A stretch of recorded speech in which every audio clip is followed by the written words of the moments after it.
The Voyage of the Dawn Treader, Chapter 8, called Two Narrow Escapes. Everyone was cheerful as the Dawn Treader sailed from Dragon Island. They had fair wind as soon as they were out of the bay, and came early next morning to the unknown land, which some of them had seen while flying over the mountains, while Eustace was still a dragon. It was a low green island inhabited by nothing but rabbits and a few goats, but from the ruin of the stone huts and from the blackened places where the fires had been, they judged that it had been peopled not long before. There were also some bones and broken weapons. "Pirates' work," said Caspian. "Or the dragons," said Edmund. The only other thing they found here was a little skin boat or coracle on the sands. It was made of hide stretched over a wicker framework. It was a tiny boat, barely 4 feet long, and the paddle which still lay in it was in proportion. They thought that either it had been made for a child, or else that the people of that country had been dwarfs. Reepicheep decided to keep it, as it was the right size for him. So it was taken on board. They called that land Burnt Island and sailed away before noon. For some 5 days they ran before a south-southeast wind, out of sight of all the lands and seeing neither fish nor gull. Then they had a day that rained hard till afternoon. Eustace got lost 2 games of chess to Reepicheep and began to get rather like his old and disagreeable self again, and Edmund said he wished they could have gone to America with Susan. Then Lucy looked out of the stern windows and said, "Hello, I do believe it's stopping." "And what's that?" They all tumbled up onto the poop at this and found that the rain had stopped, and that Drinian, who was on watch, was also staring hard at something astern, or rather at several things. They looked a little like smooth rounded rocks, a whole line of them with intervals of about 40 feet in between. "But they can't be rocks," Drinian was saying, "because they weren't there 5 minutes ago." "And one's just disappeared," said Lucy. "Yes, and there's another one coming up," said Edmund. "And nearer," said Eustace. "Hang it," said Caspian, "the whole thing is moving this way." "And moving a great deal quicker than we can sail, sire," said Drinian. "It'll be up with us in a minute." They all held their breath, for it is not at all nice to be pursued by an unknown something either on land or sea. But what it turned out to be was far worse than anyone had suspected. Suddenly, only about the length of a cricket pitch, from their port side an appalling head reared itself out of the sea. It was all greens and vermilions and purple blotches, except where the shellfish clung to it, and it shaped rather like a horse's, though without ears. It had enormous eyes made for staring through the dark depths of the ocean, and a gaping mouth filled with double rows of sharp, fish-like teeth.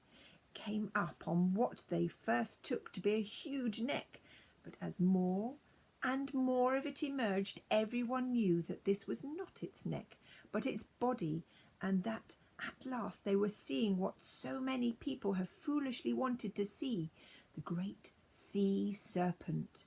The folds of its gigantic tail could be seen far, far away, rising at intervals from the surface, and now its head was towering up higher than the mast. Every man rushed for his weapon, but there was nothing to be done. The monster was out of reach. "Shoot! Shoot!" cried the master bowman, and several obeyed, but the arrows glanced off the sea serpent's hide as if it were iron-plated. Then, for a dreadful minute, everyone was still, staring up at its eyes and mouth, and wondering where it would pounce. But it didn't pounce. It shot its head forward across the ship on a level with the yard of the mast. Now its head was just beside the fighting top.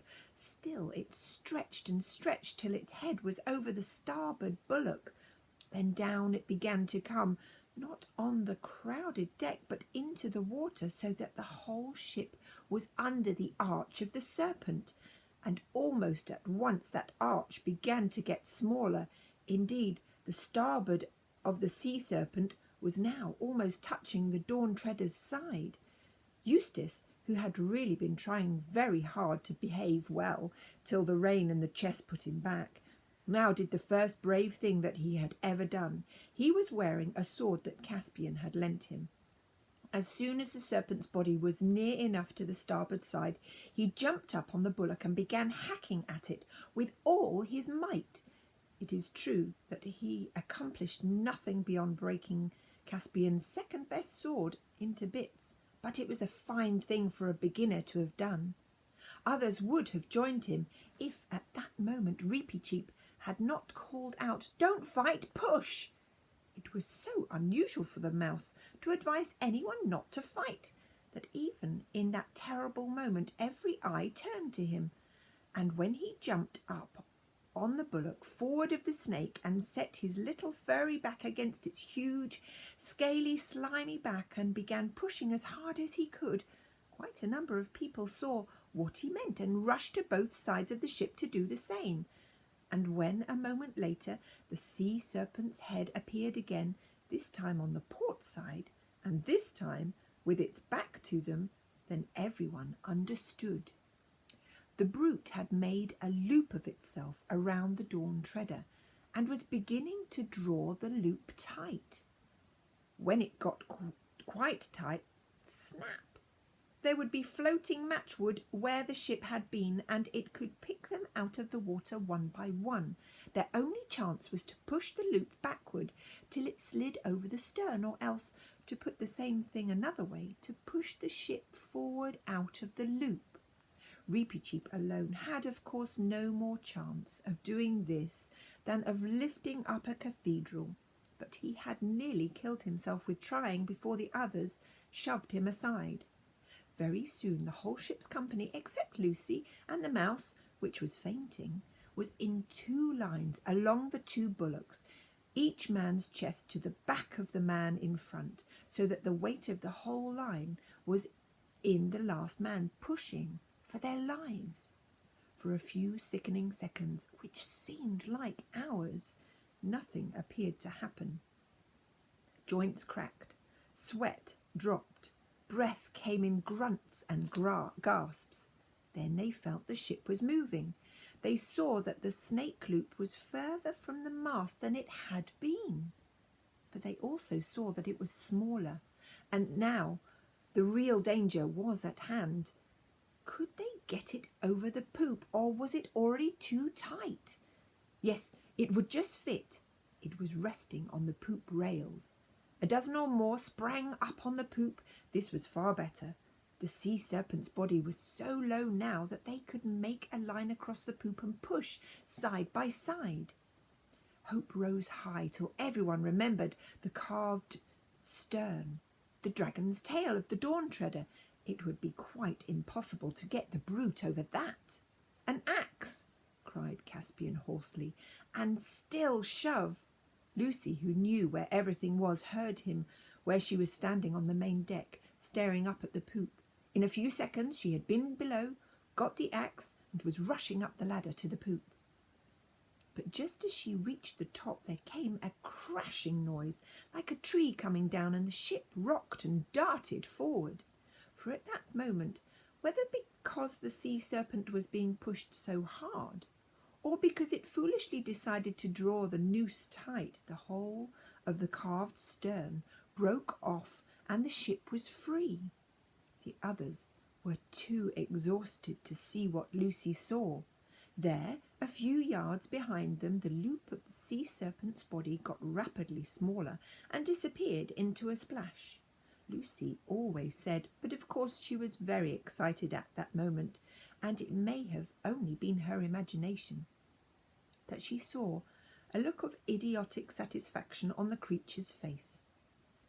What is certain is that it was a very stupid animal, for indeed, instead of pursuing the ship, it turned its head round and began nosing all along its own body as if it expected to find the wreckage of the Dawn Treader there. But the Dawn Treader was already well away, running before a fresh breeze, and the men lay and sat, panting and groaning all about the deck, till presently they were able to talk about it, and then to laugh about it. And when some rum had been served, and they even raised a cheer, and everyone praised the valour of Eustace, though it hadn't done any good, and of Reepicheep. After this they sailed for 3 days more, and saw nothing but sea and sky. On the 4th day the wind changed to the north, and the seas began to rise. By the afternoon it had nearly become a gale, but at the same time they sighted land on their port bow. "By your leave, sire," said Drinian, "we will try to get under the lee of that country by rowing, and lie in the harbour maybe till this is over." Caspian agreed, but a long row against the gale did not bring them to land before evening. By the last light of that day they steered into a natural harbour and anchored, but no one went ashore that night. In the morning they found themselves in a green bay of a rugged, lonely-looking country which sloped up to a rocky summit. From the windy north beyond that summit clouds became streaming rapidly. They lowered the boat and loaded her with any of the water casks that were now empty. "Which stream shall we water at, Drinian?" said Caspian as he took his seat in the stern sheets of the boat. There seemed to be 2 coming down into the bay. "It makes little odds, sire," said Drinian, "but I think it's a shorter pull to that on the starboard, the eastern one." "Here comes the rain," said Lucy. "I should think it does," said Edmund, for it was already pelting hard. "I say, let's go to the other stream. There are trees there, and we'll have some shelter." "Yes, let's," said Eustace. "No point in getting wetter than we need." But all the time Drinian was steadily steering to the starboard, like tiresome people in cars who continue at 40 miles an hour when you're explaining to them that they were on the wrong road. "They're right, Drinian," said Caspian. "Why don't you bring her head round and make for the western stream?" "As your majesties please," said Drinian a little shortly. He had had an anxious day with the weather yesterday, and he didn't like the advice from landsmen, but he altered his course, and it turned out afterwards that it was a good thing that he did. By the time they finished watering, the rain was over, and Caspian, with Eustace, the Pevensies and Reepicheep, decided to walk up to the top of the hill and see what could be seen.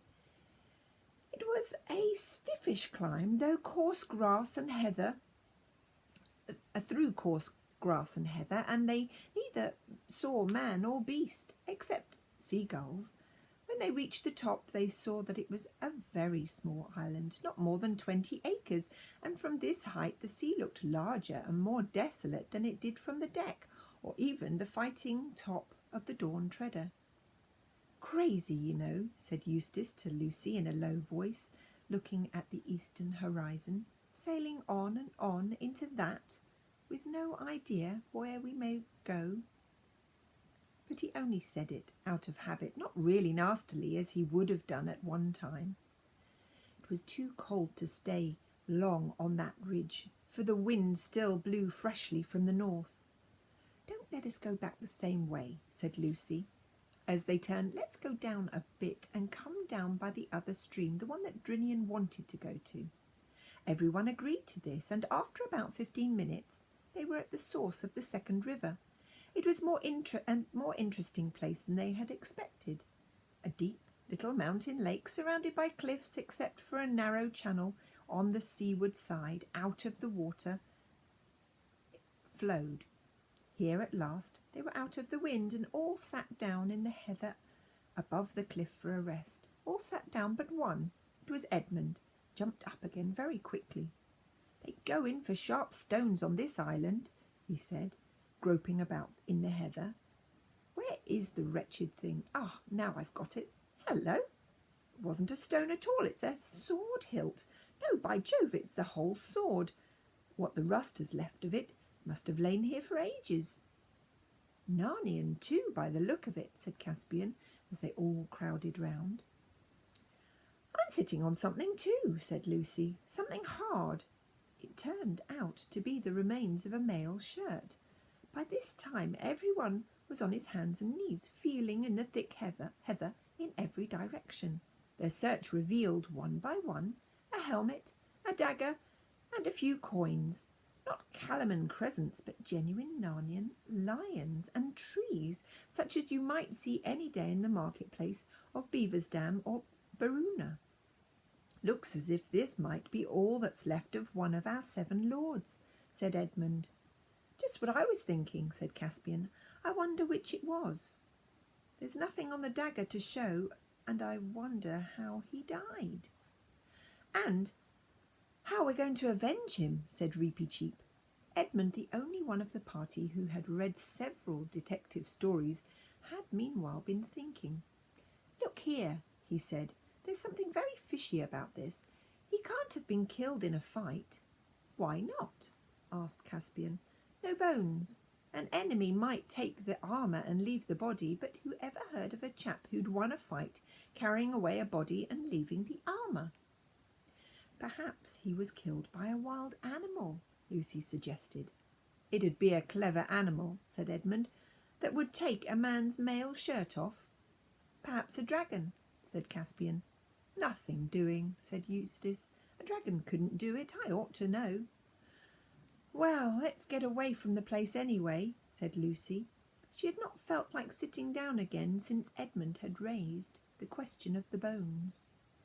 If you like, said Caspian, getting up. I don't think any of this stuff is worth taking away. They came down and round to a little opening where the stream came out of the lake and stood looking at the deep water within the circle of the cliffs. If it had been a hot day, no doubt some would have tempted to bathe, and everyone would have had a drink. Indeed, even as it was, Eustace was on the very point of stooping down and scooping some water in his hands, when Reapy Cheep and Lucy both at the same moment cried, "Look!" So he forgot about his drink and looked. The bottom of the pool was made of large greyish-blue stones, and the water was perfectly clear, and on the bottom lay a life-sized figure of a man, made apparently of gold. It lay face down with its arms stretched out above his head. And it so happened that as they looked at it, the clouds parted and the sun shone out. The golden shape was lit up from end to end.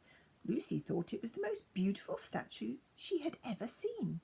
Well, whistled Caspian, that was worth coming to see. I wonder, can we get it out? We can dive for it, sire, said Reapy Cheep. No good at all, said Edmund. At least, if it's really gold, solid gold, it'll be far too heavy to bring up, and that pool's 12 or 15 feet deep if it's an inch. Half a moment, though. It's a good thing I've brought a hunting spear with me. Let's see what the depth is like. Hold on to my hand, Caspian, while I lean out over the water a bit. Caspian took his hand, and Edmund, leaning forward, began to lower his spear into the water. Before it was halfway in, Lucy said, I don't believe the statue's gold at all. It's only the light. Your spear looks just the same colour. What's wrong? Asked several voices at once, for Edmund had suddenly let go of the spear. I couldn't hold it, gasped Edmund. It seemed so heavy. And there it was on the bottom now, said Caspian, and Lucy's right, it looks the same colour as the statue. But Edmund, who appeared to be having some trouble with his boots, at least he was bending down and looking at them, straightened himself at once and shouted out in a sharp voice, which people hardly ever disobeyed, Get back! Get back from the water, all of you at once! They all did and stared at him. Look at the toes of my boots, said Edmund. They look a bit yellow, began Eustace. They're gold, solid gold, interrupted Edmund. Look at them, feel them. The leather's pulled away from it already, and they're as heavy as lead. By Aslan, said Caspian, you don't mean to say... Yes, I do, said Edmund. That water turns things into gold. It turned the spear into gold. That's why it got so heavy, and it was just lapping against my feet. It's a good thing I wasn't barefoot. And it turned the toe caps into gold, and that poor fellow on the bottom. Well, you see." "So it isn't a statue at all," said Lucy in a low voice. "No, the whole thing is plain now. He was here on a hot day and undressed on top of the cliff where we were sitting. The clothes have rotted away or been taken by the birds to line a nest with. The armour's still here. Then he dived in and—" "Don't," said Lucy. "What a horrible thing." "And what a narrow shave we've had," said Edmund. "Narrow indeed," said Reapy Cheep. "Anyone's finger, anyone's foot, anyone's whisker, or anyone's tail might have slipped into the water at any moment." "All the same," said Caspian, "we may as well test it." He scooped down and wrenched up a spray of heather. Then, very cautiously, he knelt beside the pool and dipped it in. It was heather that he dipped in. What he drew out was a perfect model of heather made of the purest, heavy and soft gold.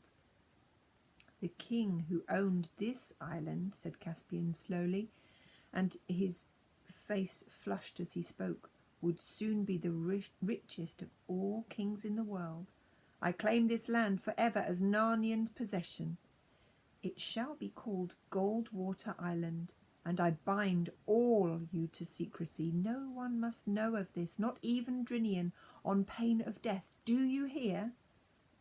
"Who are you talking to?" said Edmund. "I am no subject of yours. If anything, it's the other way round.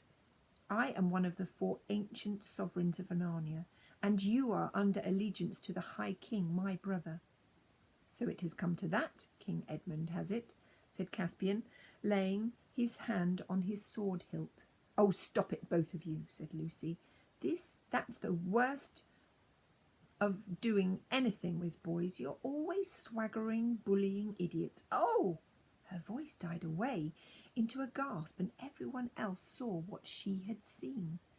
Across the grey hillside above them, grey, for the heather was not yet in bloom, without noise, and without looking at them, and shining as if he were in bright sunlight, though the sun had in fact gone in, passed with slow pace the hugest lion that human eyes have ever seen. In describing the scene, Lucy said afterwards, "He was the size of an elephant," though at another time she only said the size of a cart horse. But it was not the size that mattered. Nobody dared to ask what it was. They knew it was Aslan. And nobody saw how or where he went. They looked at one another like people waking from sleep. "What were we talking about?" said Caspian. "Have I been making rather an ass of myself?" "Sire," said Reapy Cheep, "this is a place with a curse on it. Let's go back on board at once, and if I might have the honour of naming the island, I should call it Deathwater." "That strikes me as a very good name, Reap," said Caspian, "though now that I come to think of it, I don't know why. But the weather seems to be settling, and I dare say Drinian would like to be off. What a lot we shall have to tell him." But in fact they had not much to tell him, for the memory of the last hour had all been confused. Their Majesties all seemed to be a bit bewitched when they came aboard, said Drinian to Rince some hours later, when the Dawn Treader was once more under sail and Deathwater Island already below the horizon. "Something happened to them in that place. The only thing I could get clear was that they think they found the body of one of the lords we're looking for." "You don't say so, Captain," answered Rince. "Well, that's 3.